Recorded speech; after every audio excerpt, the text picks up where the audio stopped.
పశ్చిమాసియా తీవ్ర భద్రతా సంక్షోభాన్ని ఎదుర్కొంటోంది. భీకర యుద్ధం ఆ ప్రాంతాన్ని దీర్ఘకాలిక అస్థిరతలోకి నెట్టేసింది. ప్రపంచ ఇంధన మార్కెట్లను వణికిస్తోంది. ఆయా దేశాల మధ్య దశాబ్దాలుగా ఉన్న శత్రుత్వమే పరిస్థితిని ఇక్కడి దాకా తెచ్చింది.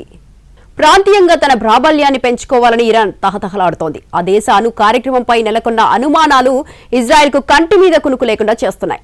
అణ్వస్త్రాల తయారీకి ఇరాన్ చాలా చేరువలో ఉందని, అది ఇజ్రాయెల్ అస్తిత్వానికి, ప్రాంతీయ స్థిరత్వానికి ప్రమాదకరమని వాషింగ్టన్, టెల్ అవీవ్లు గట్టిగా నమ్ముతున్నాయి. విద్యుత్, ఇతర వైజ్ఞానిక అవసరాల కోసమే కార్యక్రమాన్ని చేపట్టినట్లు టెహ్రాన్ వాదిస్తోంది. ఇంకో పక్క లెబనాన్లోని హెజ్బొల్లా, గాజాలోని హమాస్, యెమెన్లోని హౌతీలు, ఇరాక్, సిరియాలోని సాయుధ బృందాలకు ఇరాన్ అండదండలు అందిస్తుండడం ఇజ్రాయెల్కు ఏమాత్రం రుచించట్లేదు. తమ సైన్యాన్ని బలహీనపరిచేందుకు అవన్నీ కలిసికట్టుగా పనిచేస్తున్నాయని టెల్ అవీవ్ పదే పదే చెబుతోంది.